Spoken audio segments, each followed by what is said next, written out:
Maybe. Yes, it will. My name is Richard Stacewicz. I don't know if many of you probably don't know me, but I've written a book, or actually compiled a series of oral histories of you guys, 32 in total, under a book title called Winter Soldiers, the Oral History of the Vietnam Veterans Against the War. And we have several other people here, all of us are in some ways connected to academia in some ways, or writers, who have, as Barry mentioned, and I think others have mentioned, began to chronicle what you all have done in order to keep it alive for future generations to come. For me, it's important to keep your legacy alive, because I keep on running into young people in my classes who know very little about Vietnam. And what they do know is predominantly what they have learned in the last 20 years, given that they're all around 20 years old or so.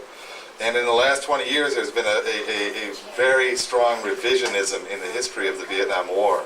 During the early 70s into the mid-70s, there were a lot of scholars and a lot of academics and others working on Vietnam War, and predominantly they had a very critical position on the war, either politically or morally, ethically, and that position was then available to people who were interested in finding out what had happened in Vietnam.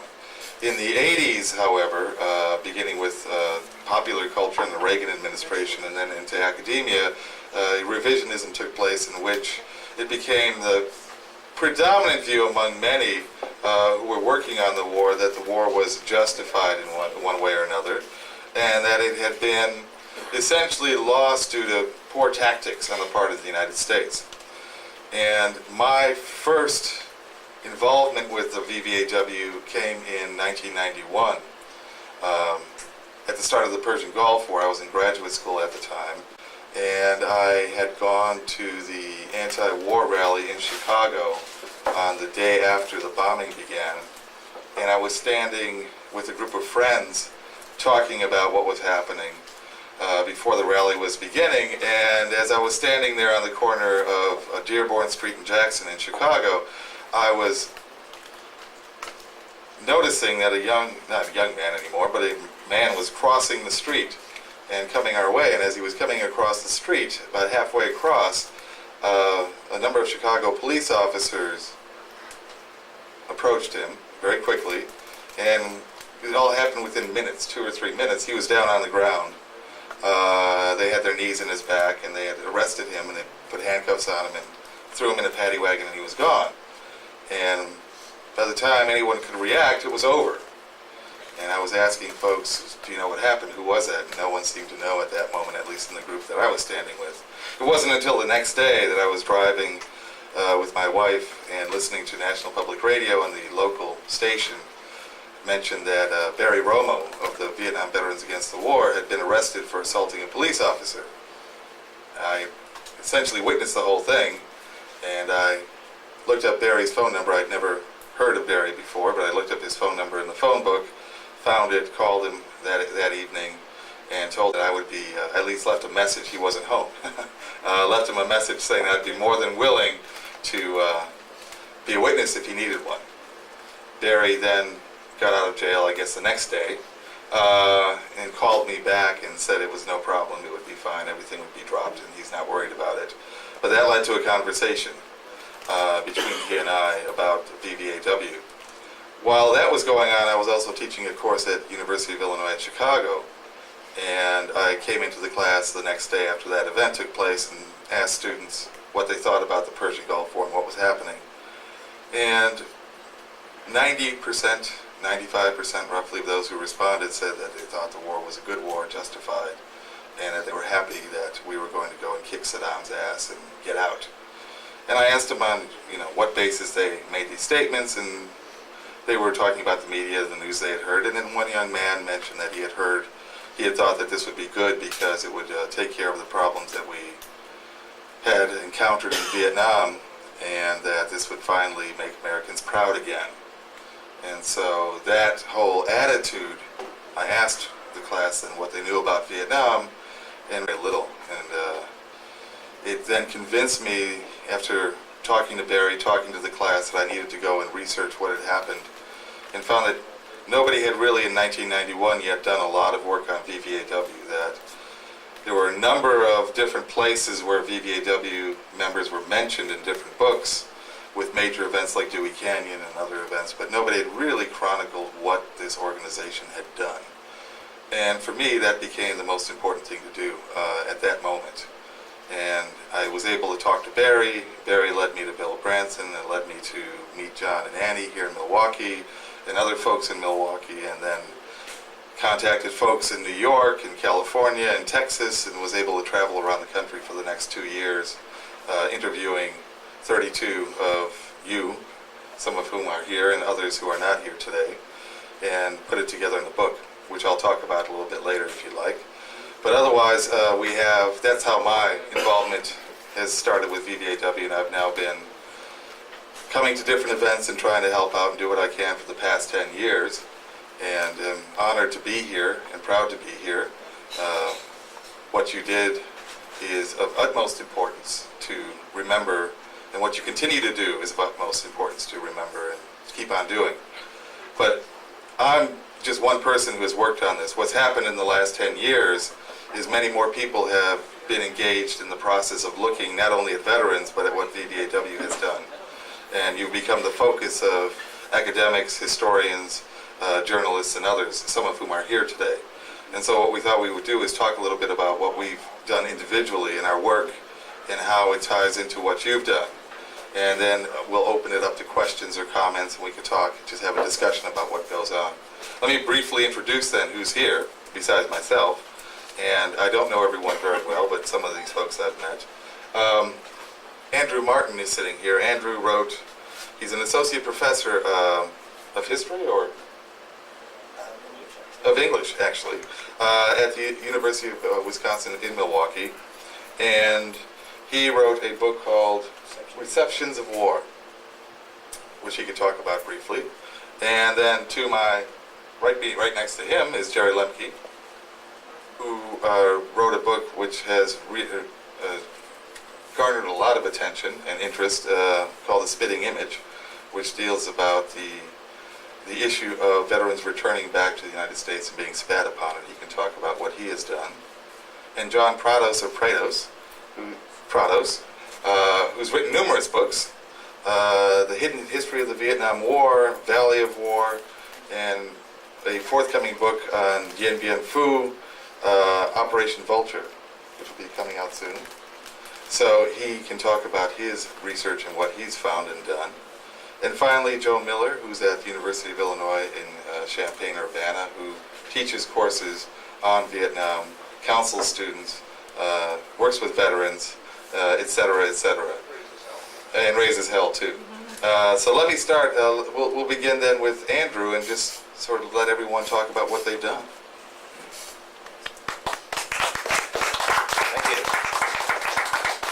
I feel like the very odd person out here. I'm not a Vietnam veteran, and I wasn't born in this country. In fact, I never got to this country until the war was over. But from my perspective, growing up as a kid in the 60s, the Vietnam War was this dark cloud on the horizon that was seeping into everything, and in many ways undermining a lot of things that had been moving along toward in a progressive way. As in this country, we're getting derailed by that. But one of the most amazing sights from another country was the sight of a nation's veterans coming back from a war, having fought in a war, to fight against the war. And it was one of the most moving things to have seen. And those images are burned into people's minds in another country. What struck me is when I first came to this country, which was in 1978, so 10 years after you guys got organized, I had the opportunity to travel around the country. If this was on the cheap, I was going Greyhound and hitchhiking, and as you know, that is not where you meet the upper class of America. It's where you meet America. And I was just amazed to hit this kind of brick wall. I had just assumed that this war that had consumed so much of everyone's energy would be on everyone's lips and would be an easy thing to talk about. And as I kept bumping into Vietnam vets because they were everywhere, there was a sort of amnesia that settled over the country. Not only that, and the most chilling thing was this was official. Kissinger, President Ford, after the fall of Nixon, were making speeches saying, now we turn the page, now we forget about it, now we move on. And basically that seemed to me that that was what had happened. I ended up in 77 and 78 studying at the University of California at Santa Barbara. And it was a place, there's a community on the side of the campus which was originally developed to be a sort of Venice of Central California. But through, you know, one thing and another, a university had been built next to it, and so this development had turned into this kind of student ghetto. Right? During the anti-war movement, this place had become sort of like a barricaded camp, because there's one road in and one road out. And so it became a very important place for demonstrations against the war. In the center of the town eventually got developed, or this area, it's not even a town, it wasn't even incorporated, around a Bank of America, which had got burned down during one of the demonstrations. And there's a documentary film floating around which was shown ritually every year, and it's called Don't Bank on America. And it went through the demonstrations, the people killed, the burning of the bank, and what have you. So here I was, you know, some years after these events, to find out, sort of stepped in, as it were, into this little time warp. A lot of the people involved in the anti-war demonstrations, the VVAW and other cultural and community things locally, had stuck locally.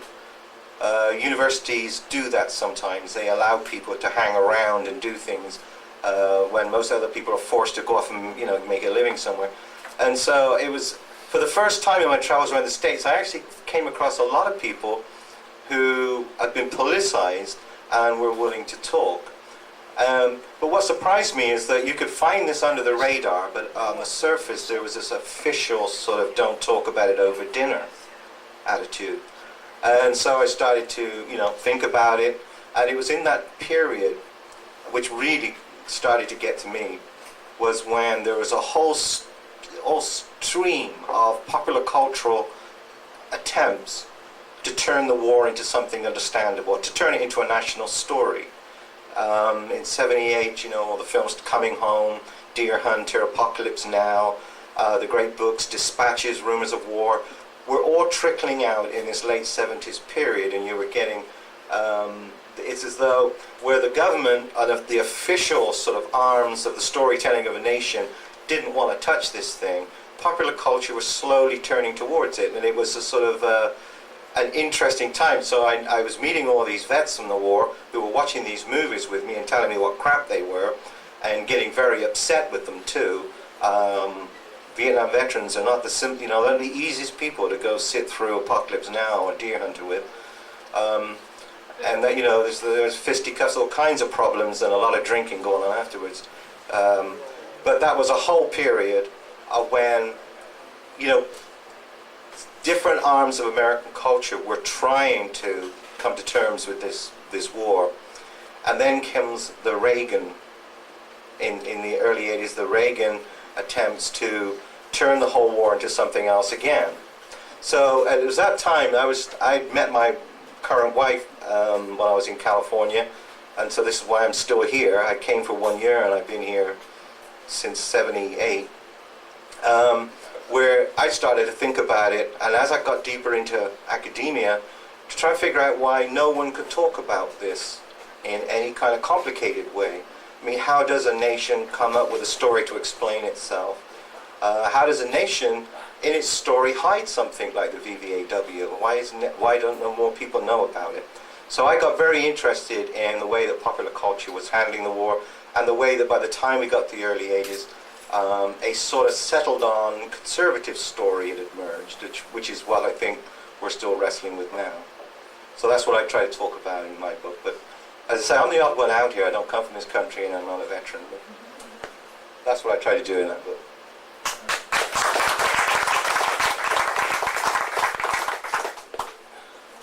I want to begin by adding my thanks to John in particular, I guess, for getting us together today, or making the arrangements anyway, and all of the people who have kept VVAW going all these years. I came home from Vietnam in February of 1970, and having been in Vietnam during '69 and during the moratorium days of '69, I was convinced that the whole country had turned anti-war at that time, and from the guys that I was around in Vietnam at that time, I was also convinced that every GI in Vietnam was against the war. Neither of which were true, totally true, of course. But when I came home in 1970, I thought that when I stepped off the plane, I was going to be greeted by the anti-war movement and asked to enlist in the movement. I thought there was going to be somebody right there from the mobilization against the war to sign me into the anti-war movement, and I was all ready to go, and I was disappointed that nobody was there. And I think back on that now, of course, and because the popular image now is that the anti-war movement was there at the gate waiting for us to to be hostile to us and to spit on us, and we, of course, in that image, we'd gotten off the plane and we had our pockets full of hand grenades, and we were ready to attack back against the anti-war movement. And just in my own mind, I mean, how history has become inverted has just kind of been an engine to keep me going on this stuff. And eventually, a year later, or well, not quite a year later, I found VVAW in the Denver area, and I was never a leader or really heavily involved. I was always kind of on the fringes of it, but did leafleting around the Denver area and in Boulder, and I was a graduate student at that time in Greeley, Colorado, and we did some things there. So the book I've written is the Spitting Image, which debunks the myth of the spat upon veteran. But the subtitle of the book, Myth, Memory, and the Legacy of Vietnam, I think is the part that is really kind of has an ongoing importance and a kind of enduring importance. And I'm so interested here to hear so many people talking about memory and the fact that VVAW seems to have kind of gotten, well, pushed to the margins, I guess would be, to put it lightly, of American memory about the war. And I know this because I teach at Holy Cross College and in Worcester, Massachusetts, and I have been teaching classes on Vietnam of various kinds for a while. And during the Gulf War period, of course, this idea that Vietnam vets came home from the war to be spat on really became a very popular image and a very popular idea as a way of disparaging the anti-war movement and discouraging college-age people at that time from participating in the anti-war movement. You don't want to be like them, right, in the 60s was sort of the way that it got interpreted. And that's really when I became interested in sort of connecting up to my own past, reconnecting with my own past, and began to work on a book project. But for several years during the early 90s, I would come into a class, to a group of students, and I'd ask the question, how many of you have ever heard of Vietnam veterans getting spat on by the anti-war movement? And most of the hands in the class would go up. And then I would say, how many of you have ever heard of Vietnam veterans against the war? And not a single hand would go up. And that's still, I haven't done that for a couple of years, but I'm pretty sure that would still be the case. And of course, what's so interesting about that, of course, is that one of those images is fictional, and one of those images is not only a fact, but it's a very important fact. It's a very important part of American history.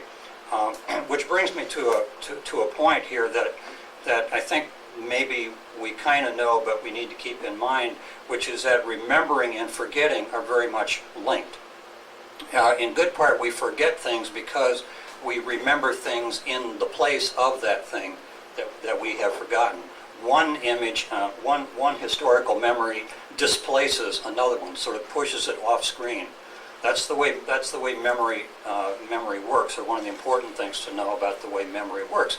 And so this idea that Vietnam vets were spat on is part of the process by which we lose the memory, or we forget the memory of Vietnam veterans against the war, because those two images don't aren't compatible. I mean, they don't fit together. They don't really belong together, because if Vietnam veterans were opposed to the war, right, well then weren't they friends of the anti-war movement, and wasn't the anti-war movement their friends?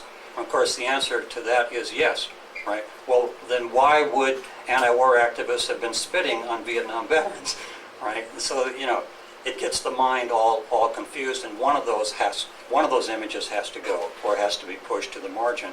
And I think that's why the myth of spat upon veterans is so important, and it's so important to debunk that. It's also important because that image of spitting, the spitting anti-war activist, really discredits and disparages the anti-war movement and the peace movement. And of course that's important for many reasons, but among the other reasons is that that's us, that's our tradition, right? That's the tradition that VVAW is a part of, right? And we have a stake in keeping that, keeping the memory of that tradition accurate, and keeping the reputation of that movement and that tradition of pacifism and peace movement, keeping that intact and not allowing that to be disparaged. And of course the image, as I've said, certainly pushes VVAW away. I mean, it's a way of writing ourselves out of history. And for many of us, coming home from Vietnam was, for many of us, our proudest moment. And our activities in the anti-war movement in those years, in the 1970s, that's when we were at our best. I've heard many guys say, I was never clearer in my thinking than I was in those years when I came home from Vietnam. And so it's important that we remember that for that reason also. The spitting image also has the effect of writing the Vietnamese out of the history of the war. It's the spitting stories are one more way in which the war in Vietnam becomes a war in which Americans fought Americans. And in many ways it's a part of building an alibi for why we lost the war. We didn't lose the war, according to the alibi, to this small upstart nation of Asian people. We lost the war because we were defeated at home. We were defeated on the home front. We were betrayed. We were stabbed in the back. We were spat on. The spat upon veteran trope or phrase is the counterpart of the World War I phrase that was used in Germany after World War I, that the military was stabbed in the back, and they lost the war because they were betrayed on the home front. And that alibi is a very important alibi because it keeps alive the false idea that we could have won that war if, right? We could have won that war if we'd have gotten the right support from Washington. We could have won that war if the radicals hadn't been in the streets demoralizing us in Vietnam and so forth. We could have won that war if. And that's a dangerous idea because it's a false idea. And again, it has that role of disappearing the Vietnamese from the story. And it also leads to scapegoating, and it leads to a search for those who betrayed us. And it also lays the groundwork for a very important and very insidious and very dangerous dynamic in American culture today. And this country, our country, is obsessed today with conspiratorial conspiracies, political conspiracies. I mean, having worked on this and worked on another book, Between the Spitting Image, when 9/11 happened, I knew what was down the road. My only surprise was that it took however many months it took before people began to talk about the wackiest kind of explanations, for what had happened on September 11th. Of course, Hollywood now is just pumping out one conspiracy film after another, just really feeding the American appetite for this. And I think I don't want to say the seeds are laid for this in Vietnam, but Vietnam was a huge catalyst to this kind of thinking, that there's something internal, the enemy within is what this is all about. And if we don't attack these things everywhere they arise, both in our own history, in the case of the spat upon image, the betrayal narrative, right? The betrayal narrative, the betrayal explanation for why we won the war, then these things just live another life and become a dangerous part of our political culture at some other time. Let me just finish by saying that a number of people have already said that there's a lot of interest in classes on campuses in Vietnam today, and I just want to also say that that's my experience today. Also, I think students are more interested in Vietnam today than probably at just about any time since the Vietnam War, and I think it's because there's a new student movement out there today. The anti-globalization movement has really created a lot of new positive energy and a lot of interest in what happened during that period of American history. And Vietnam vets can do a lot in talking about the strategies and tactics of these current wars by tagging what we say to Vietnam. It was like in Vietnam.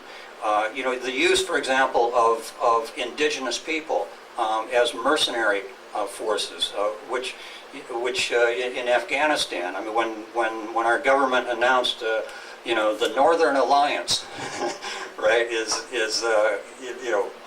on our side, or in Kosovo, the KLA. It's like we've seen. There's very little that's new in the way of strategies and tactics that the U.S. military is using these days, and we can almost anticipate. And we can add that to our discussions. If we're in the classroom, we can bring that into the classroom, and we can use our own experience in Vietnam. Holy Cross College has an ROTC program, and I get ROTC students in my classes on a regular basis, and I can tell you that however gung-ho these kids come into these classes, their gung-ho-ness is about that deep. And you can really, by talking to them and by using your own experience in the Vietnam from the Vietnam period, you can really move them. This past term, I had 2 women ROTC students in my class, and I was teaching a class on Vietnam. I call the class Myth, Memory, and the Legacy of Vietnam, and so I'm always updating it. I don't teach it as history. I teach it as how we are remembering the Vietnam War today, and how's that playing out in American political culture today. And both of these students, by the end of the term, are seriously questioning now whether they're going to complete their ROTC program at Holy Cross, which is a huge step for them to take.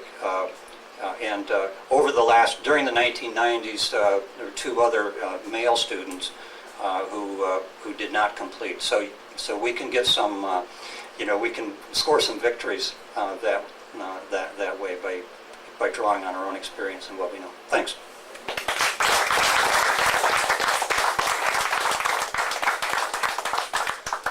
Hi, my name is John Prados.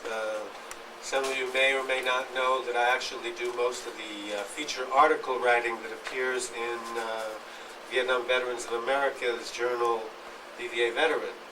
Well, just as a footnote to the film that you just saw here, I went to some effort to try and find out what happened to the medals from Dewey Canyon 3. And here is the stone wall that I discovered. So the Capitol Police, United States Capitol Police, were in charge of policing that area, and they're the ones who picked up all your medals the day that you threw them on Dewey Canyon 3.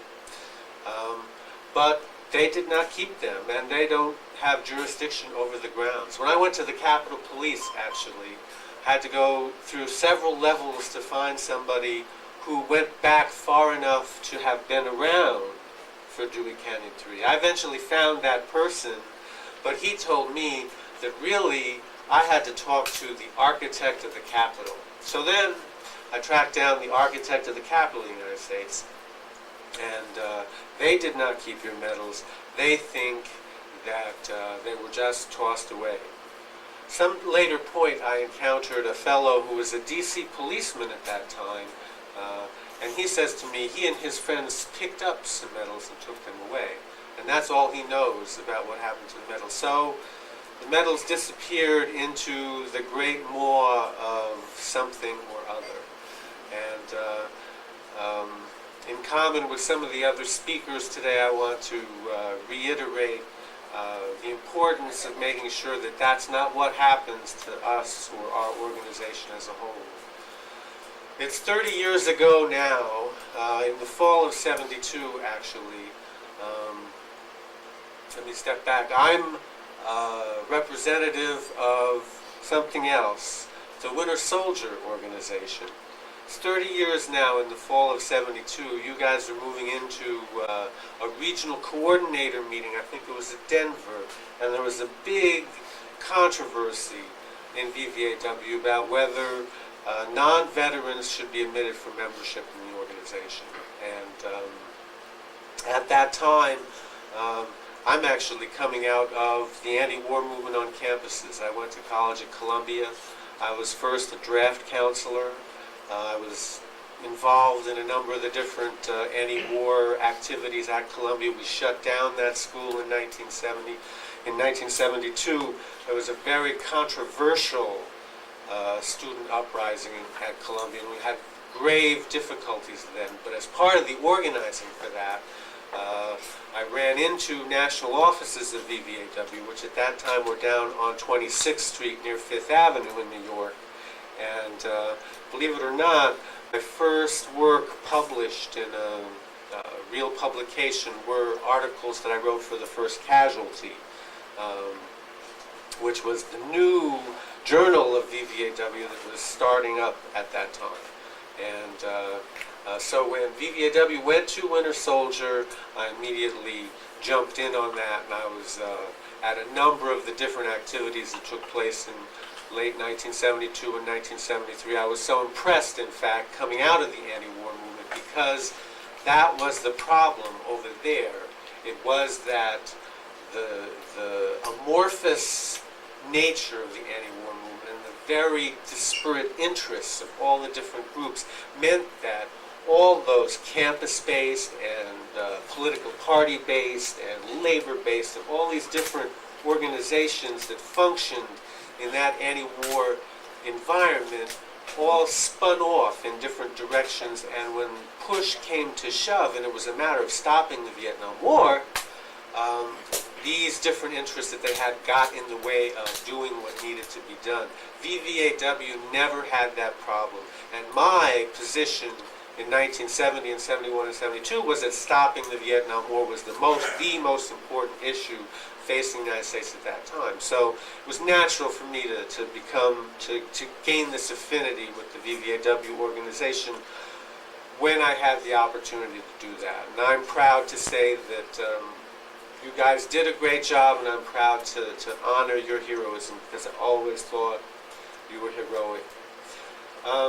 All right, so there's been mention made of this sort of myth that is attempting to be implanted here about how the Vietnam War actually was something else. And we should understand it somewhat differently than actually we remember it and we know how it went down.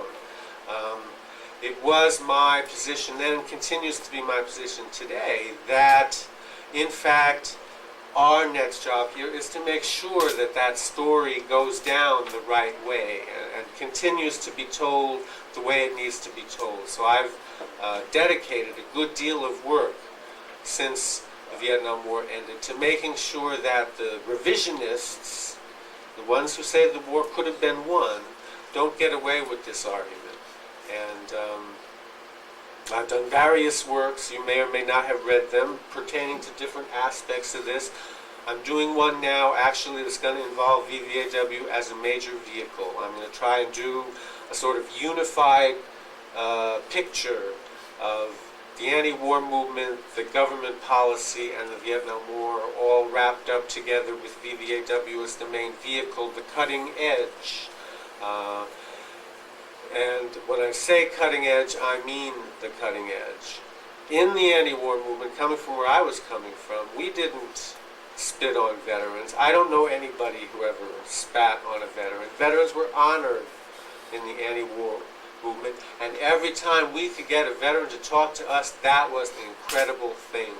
And that I will always remember, that veterans were ready to come out and speak with us and talk to us and help raise the consciousness of those Americans who were not perhaps as evolved, as politically aware as VVAW was at that time. I will always remember that as a great service of this group. Thank you very much.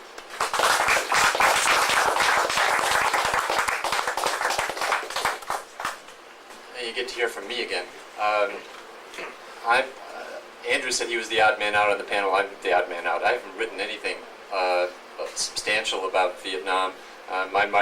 Well, I guess I should take that back. Everything I've written about Vietnam has appeared in the Veteran, so I guess that is substantial. Articles are what I do. The main reason I'm on the panel, Barry said this was a good idea. That's usually a bad move. Comes out of the classes I teach at the University of Illinois. I've been teaching back there since 1989. After having been away, I've taught in Australia for a while, taught in Iowa, various places, and came back to the campus in 1988 and was asked in 1989 if I would be interested in teaching a course on the Vietnam War. And it was interesting because I had just been thinking about 1989 being an anniversary for me. That was the 25th anniversary of the Gulf of Tonkin incidents, and I was one of the sailors out on the USS Ticonderoga during the Gulf of Tonkin incidents in 1964, after having been kicked out of the National Security Agency, where I worked in Taiwan for a while. And if you're interested in that story, it's on the website. Jeff made sure that's up there. So I came back in '89. I was thinking about Vietnam. But, these anniversaries mean a lot to us. I know people that every year something happened to them in Vietnam. That part of that year is significant to them. Makes them think about things differently. So August for me is always a big thing. So this class seemed like a good idea. And the first time I taught the class, it had 35 students in it. The class had never been taught on the campus before. It was mainly taught in a dorm. And we managed to get Bill Earhart to come out for 3 days to do some poetry readings and talk with the class. And I've been teaching that class every spring since then.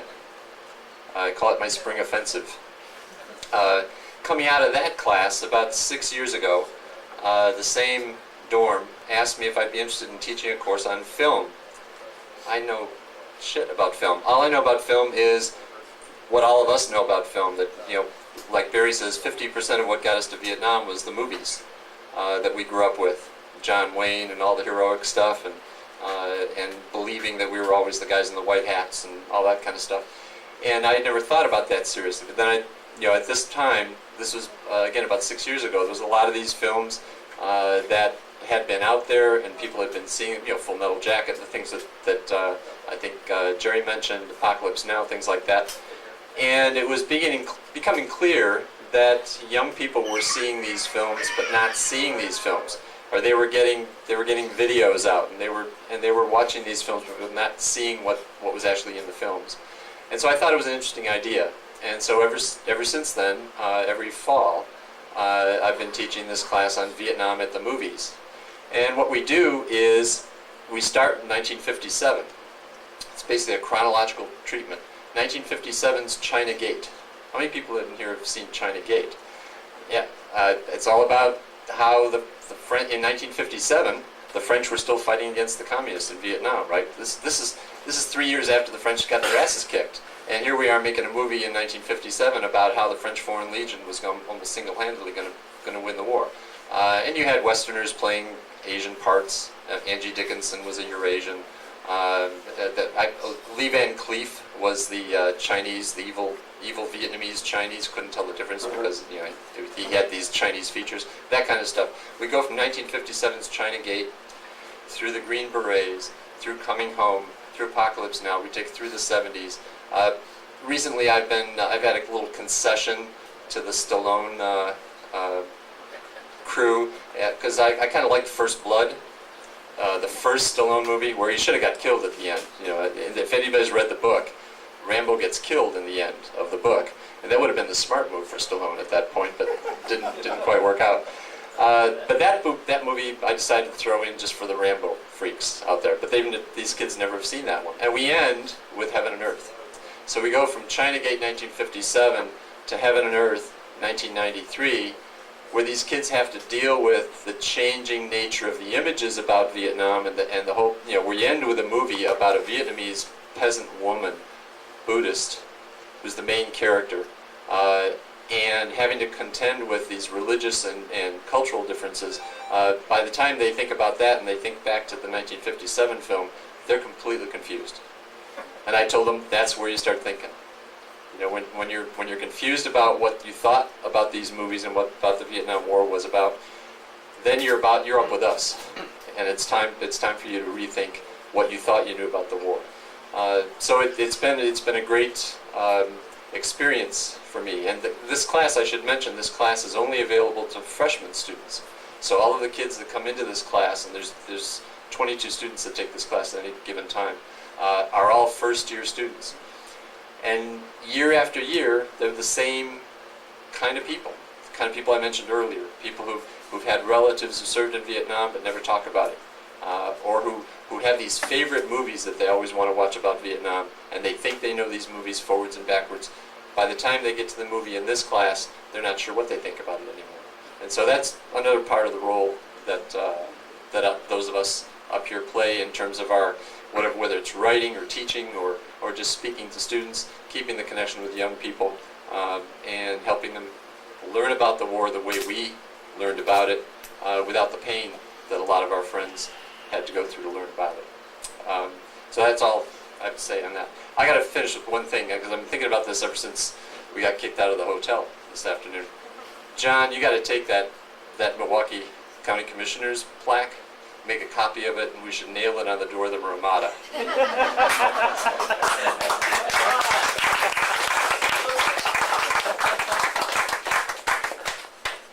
I guess I'll say a few things about what I did.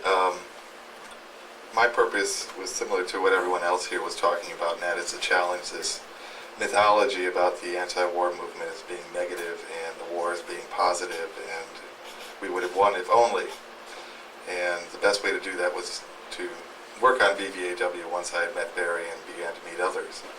I traveled also to try to find primary documents, because as a historian we like primary documents. The problem is you guys were not very good at record keeping. Sometimes you threw things away, sometimes you kept things, and there are some things in Madison which I was able to find. And I was able to get things from Barry and other people's basements and look over the papers from Bill, from all sorts of folks. Photographs, papers, but that didn't answer the kinds of questions that I was interested in finding out. And I was really interested in finding out in what motivated you guys to do what you did. You know, why would someone go to war, come back, and speak out against it?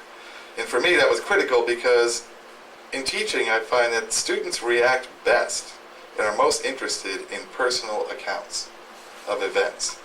They're not interested in reading my academic language. They're not interested in my analysis. They're interested in really and get captured by your accounts or anyone's accounts of an event or an activity.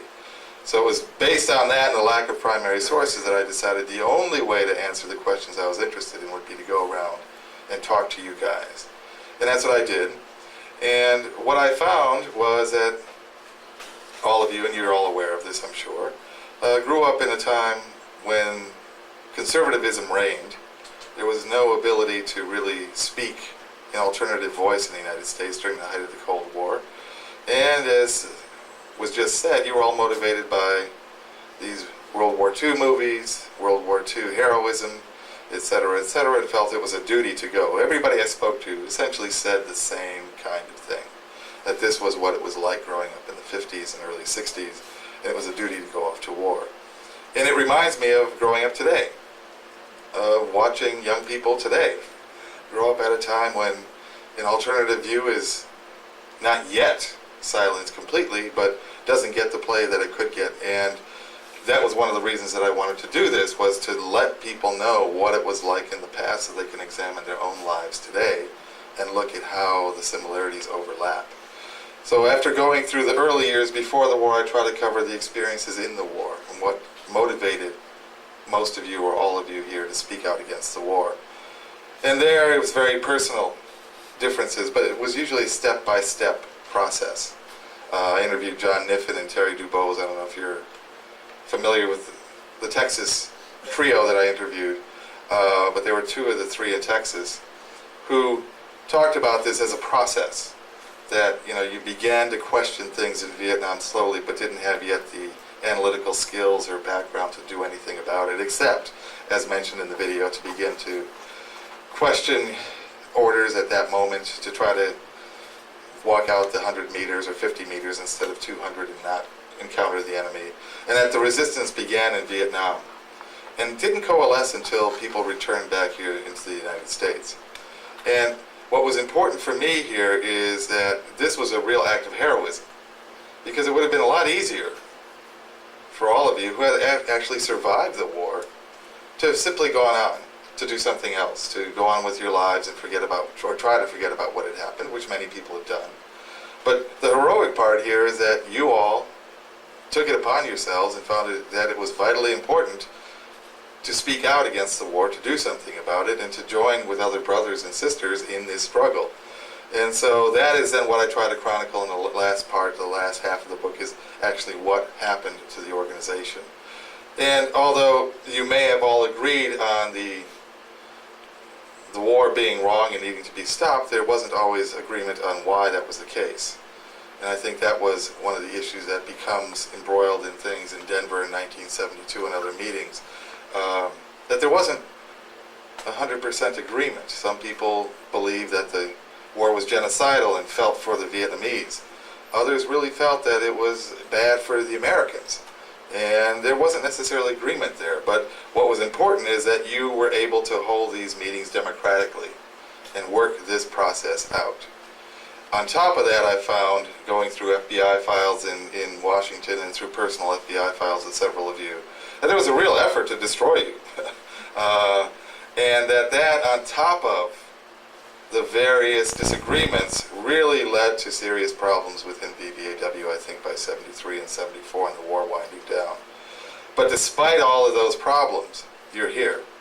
You're still doing work. It was important for me to get that out in the book to let people know who read it, that you are still here, and that's why I try to cover it all the way until 1991, 92, 93, talking about homeless veteran stand-downs in Chicago, Milwaukee, San Francisco, and other places, talking about PTSD, which I think is your greatest legacy, the ability to have that now recognized as a true malady of war, and not only of war, but of any kind of trauma. Young women in particular should be proud of the work that you did, who suffer from rape and other abuses. So VVAW, you may not be aware, but you should be, has had this lasting legacy. I don't know how much impact you had on ending the war. I couldn't prove that. Although within Vietnam we know about the resistance in the military and the role you added to that. But it's what's happened in the last 30 years in particular. And I hope that you realize that and continue to fight and struggle to make young people aware of what you've done in the past, but also what you continue to do. Because whenever I have Barry or someone else come and speak in my classes, or I give them excerpts of your narratives, there's nothing that moves young people more than to read or to hear your words about what your experiences were like. So if there's nothing else you do for the rest of your lives, I encourage you to try to keep on talking about what you have done. Thank you. And if you have any questions, glasses and a set of the most overactive saliva glands any human being has ever carried. He not only lived at San Francisco Airport, but he also managed to survive spitting upon thousands of combat veterans who had the uncanny ability to just rip him apart like a little stuffed animal, but for some reason just walked on. And we'd like to find this guy. I think that it would be a real tribute to the the anti-war movement. Now, I'm joking, of course.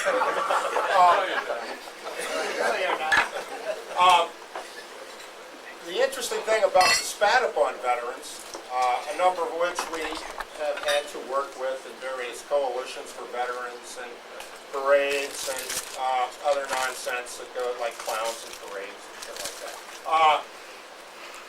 is that not only were they spat upon, but each and every one of these individuals, the new veterans as we call them, were like heroes in their own right. None of them were cooks, clerks, typists, mechanics, Chaplain's assistant. chaplain's assistants, not even common infantrymen. These guys, to the man, were all in one special unit or another. One who stands out particularly in my mind was a veteran who was on the parade committee with me in Chicago, who was probably 3 times the size of John here, and he was telling all these women at cocktail parties that they'd hold for fundraisers about his role as a tunnel rat.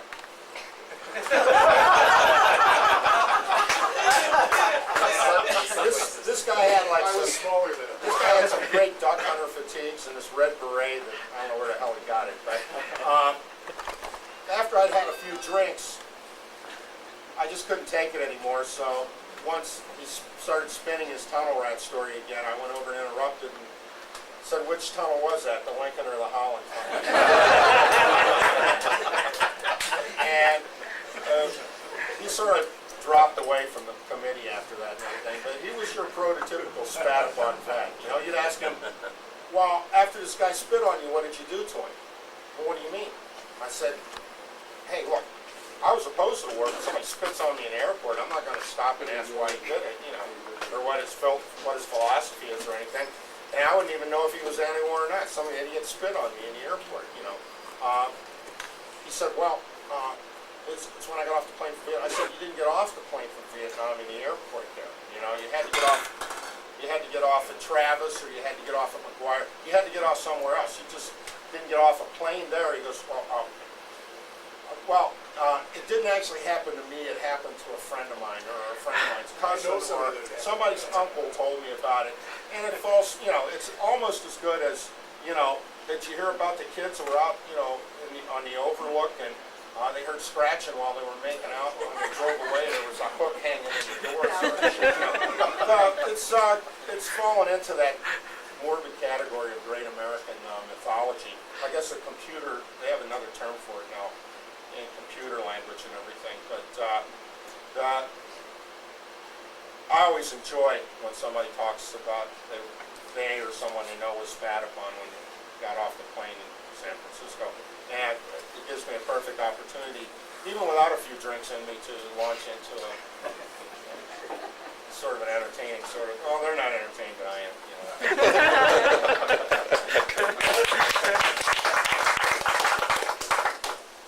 Dave? My question is to Jerry. See, I think what Richard said at the beginning, in his last comments about the issue of war trauma and dealing with that, I think that I agree with what he said, although I think that post-traumatic stress has been turned into a joke in some ways because the lawyers and Jennifer Flowers claimed she had PTSD when Clinton pulled her pants down, you know, so you got to wonder sometimes. But Jerry, in your book, in the first half, the part about spitting, I totally think that's important stuff, but in the later part of the book, you go into post-Vietnam syndrome. What I was reading, I thought what you were saying was this was all being put up to try and divert the movement from dealing with political issues. And I want to hear what your thoughts are on that stuff. Yeah, well, in working on it, I came to realize that PTSD plays a role in this memory thing too, and began to look into PTSD, the diagnostic category, and how it got created, and then on the other end how it plays out culturally and politically, and this is what I think is that. A large number of guys came home with a lot of war trauma. The question is whether that could have been could have been treated and dealt with given the existing diagnostic categories that the psychiatric profession had. And if so, that is to say, using categories like depression or anxiety, things that were well on the books, which I think arguably is the case, that there didn't need to be a special category. But if that's true, or to the extent that that's true, then the question becomes, well, then why does a special category need to be created? Why was a special category created? And what were the long-term consequences of that? Now, for sure, because the category was created, there were resources brought online to help Vietnam vets that were very useful. There was more money, there was public attention, and so forth, and that was good. But on the flip side of that, I think PTSD had a powerful effect on stigmatizing this whole generation of vets. And I think it plays a role, again, in why we've been pushed to the margins, why we've been, in some sense, forgotten. And I think the PTSD-stricken, the image of the PTSD-stricken vet, like the image of the spat-upon vet, displaces that role of the politicized, empowered, a veteran, which is what VVAW was all about. It's a way of again writing us out of the picture, writing VVAW out of the picture, stigmatizing us. It was a way of the Nixon administration around the time of the Republican Party National Convention in 1972. A way the Nixon administration was able to say, ignore these people. Don't pay any attention to these people. These people are crazy. These people are nuts. Don't listen to their stories. Don't listen to their versions of the war. At that time, of course, it wasn't called PTSD. It was post-Vietnam syndrome or something like that. Which came out of VVAW. PTSD. VVS. Uh-huh. Well, I know, I'm aware that there were people, active in VVAW who were working with Robert Lifton and other psychiatrists in New York City. And I know about that. Well, I just wanted to say, if we would have known more about PBS back then, we would have had less of the fight we had inside our organization. Because a lot of us were acting out to a certain degree for post-war trauma.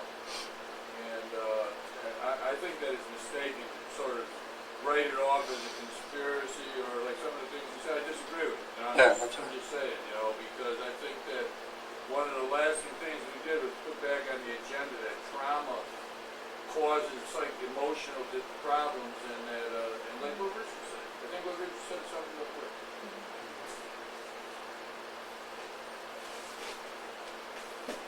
Yeah, there's a sort of this interesting connection between veterans and non-veterans and people that want to be veterans. I can't think of his name, but he's a professor who wrote he's a published professor, author, and was since admitted that he was not a Vietnam veteran. Wrote a book about, allegedly, well, he said that he was a Vietnam veteran and maintained his fiction for 25 or 35 years. Comment about that. One of the things that I was a regional coordinator for the Washington, Alaska region, and involved in that for peace before that. But one of the things that everybody in this organization had to contend with was all of the FBI informants and this sort of running paranoia you sort of had to get used to because that was just a way of life. But also these people who were not FBI informants but were veteran wannabes. I was a Vietnam veteran. Talk about that. It was a big thing then, and it's apparently still a big thing. The guy you're thinking of, his name is Joe Ellis. Right? He teaches at one of the 5 sister colleges out in Western Massachusetts. And yeah, that was definitely a huge controversy about that. But you're right, there's this constant series. Massachusetts, again, had a prisoner case where a guy, I think, who was on death row, tried to get himself clemency on the basis of having been a heroic Marine at Quezon, and actually had almost gotten away with it when he got caught. But yeah, the wannabe issue is an enduring one, and there was always a certain lack of comfort between veterans and people who'd served in country versus civilians and people who hadn't been in the military. But there were other levels of discomfort that also existed, even within veterans. There were veterans who served in country versus Vietnam-era veterans, and there were veterans who'd been in like some special forces or cool kind of thing versus REMPs, or combat veterans versus REMPs. So there were various levels of discomfort. I was not overly concerned with having been a civilian coming into VVAW, because we were working for the same purposes and we were united for that, and we were all equally targets. You know, the federal guys that were coming down on VVAW were targeting everybody who was part of that organization, not just specifically veterans. And in fact, I was subjected to that kind of thing myself, even not having been a veteran. So we were in the same struggle, and that was the important thing, I thought. I'd like to add something. One of the flip sides to that is the effort that actually began in I think it was 1978 with Gunter Louis' book, where he challenged whether VVAW members were Vietnam vets at all. It began there, continues on with this recently published book called Stolen Valor, which was published in a vanity press because that guy didn't have any credibility with any real publishing house, where he's challenging, he's raising all these things once again about whether VVAW members were actually Vietnam vets, even those who claim to be Vietnam vets. And a lot of the reasons that we take some hits is because we are open to anybody who wants to work with us, whether they're vets or not. You know, my daughter's not old enough to be a vet. Well, she's a daughter of a vet, so I guess that qualifies. And you know, so there's a lot of veterans organizations or right-wing individual vets who are out there taking hits on us because of the fact that we're not pure, and that we open up to others. And we're proud of that fact.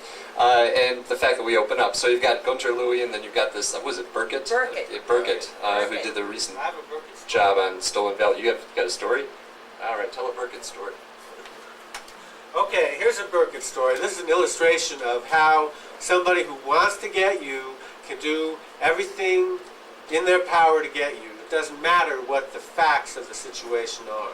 This story concerns Ron Kovic. Okay? I have a friend in Washington who was working on a book about the Kennedy assassination. So he goes to Dallas, and he's sitting in the office of the police commissioner of Dallas. It just so happens that the Dallas police commissioner, on the day that Kennedy was shot, November 22nd, 1963, was a young motorcycle policeman and was one of the policemen in the motorcade. And if you know Kennedy assassination stories, you know there's this whole business about the radio transmissions over the motorcycle policemen's radios as having had some evidentiary importance, right? In the story of whether there was one murderer or many shooters or whatever. So he was going down to interview the police chief about this. And he's sitting in the anteroom of the office waiting to go in and have his interview, and there's this woman reporter sitting next to him, and they're talking, and it turns out, she says to him, she's working with a guy who's doing a book about veterans. And I don't know how they got the subject VVAW out. She probably threw it out. But she asks him, you know, what about VVAW? He says to her, oh, I know this guy who knows all about VVAW. You should talk to him. Now, I didn't know anything about any of this until my telephone rang, And it was this woman who, in her real life, she's a reporter for the magazine Dallas. You know, they have their version of, every city now has a magazine like that, you know. So that's her real life job, but she's the research assistant for Burkett on this book, and she's talking to me, and she wants to know about Ron Kovic. Was he a real veteran? So I know Ron, and I've been at places with Ron, and I have some opinions about him, you know, but I never had any question that Ron was a real veteran. So I assure her, I reassure her, yeah, of course Ron's a veteran. There's no problem there. What, you know, what's your angle, you know, something like this. And she goes, well, maybe then you can tell me, was Ron more than a veteran? And I didn't understand, well, what are you talking about? Ron was more than a veteran? So it ended up that she would like to, if she couldn't insinuate that the guy wasn't a veteran, maybe she could insinuate that he was something in addition to being a veteran, a CIA agent or an FBI infiltrator into VVAW or whatever they could tar the guy with. So I came away from this experience, this was before the book actually appeared, came away from this experience thinking that when this book came out it was going to be a real disaster, and sure enough that has turned out to be the case. Barry? We should start bringing this part to a close because we don't have so much time. We aren't going to show another brother because it is 5 o'clock and we really want to make sure that we have an open mic. No, but you want people have to say one more. Yeah, on the subject of PTSD, it can be it could be a manipulated sort of thing too for sensationalists and everything. We did an Oprah Winfrey show back when she was more like Jerry Springer than she is now in her crystal phase or whatever, and chief librarian for the American middle class. But she was doing a program on Vietnam veterans, and we got all the veterans who sat together like on the Illinois Vietnam Veterans Civic Council and who worked together on various things, right, middle, and left, to agree on a basic line of this is the problems confronting veterans today, and this is what needs to be done. It was a simple, cut and dry thing. Well, Oprah had a bunch of guys bust in from the North Chicago facility, which is a veterans mental facility, and to help fill out the crowd. And then they had this little thing before the show in a big room, about twice the size, where they pump everybody up for the show. Well, they got some of these guys cranked up, you know. They hadn't had their Thorazine or whatever that day, and we got into the thing, and just as we were starting to get at the problems or what were the heart of everything, and we spoke a little about PTSD, she said, well, I'm sure there's someone here in the crowd that has had problems with PTSD. And the producer, whoever the guy is out in the crowd, goes, these guys. And you know, we used to do a little thing in the old Winter Soldier, the little vet. Was that one of Ed D'Amato's favorites? And once in a while we'd make him a little bug-eyed vet. You know, we'd give him a bigger look and everything. It was sort of our own joke about crazy vets and stuff. But they had like 2 rows of real bug-eyed vets. And the first one they put the microphone in front of started relating the tale of how he was a special guy against the Viet Cong, and the Viet Cong tracked him and his family down and killed his wife and children in Vietnam. And then he spent like 6 months tracking the Viet Cong commander who killed his wife and children single-handedly. And then the next guy had a better story, and the next guy had a better story. And the whole program just disintegrated into this kind of crap. And Oprah was really going with it because her ratings at this point were up through the ceiling and stuff. And it was typical of how something good and something planned could turn into a disaster because people going for a sensationalist sort of point of view on it. So. And there's always, I mean, there's always going to be a contested definition of what PTSD is, and For veterans, it may be to recognize PTSD and to have some kind of treatment regimen to maybe not subject people to trauma like that in war as the solution. But for other people who want to not spend money on treatment, want to continue war, they're going to just dismiss it as someone who's crazy. And so, you know, that makes it even more important that VVAW members and those who fought to get PTSD recognized make sure that that doesn't get lost, that that idea that it is a legitimate malady that needs to be addressed is not forgotten. But that'll always go back and forth. It's always going to be a struggle. It's not going to end. Before we get too dewy-eyed on the perfections of VVAW,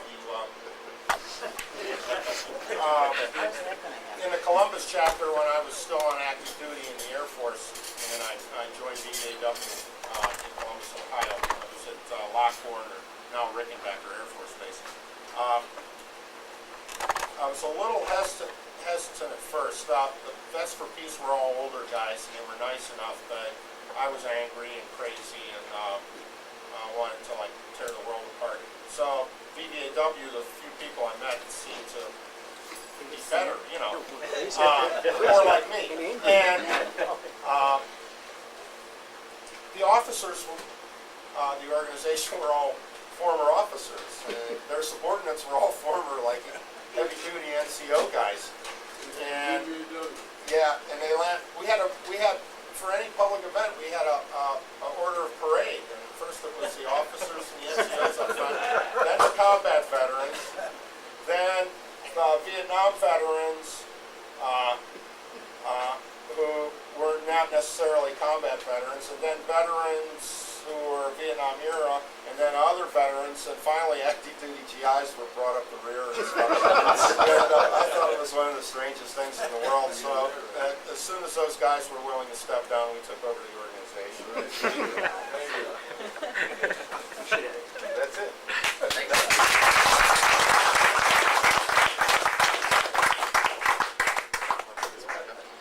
A couple of them were cops, too. Big surprise.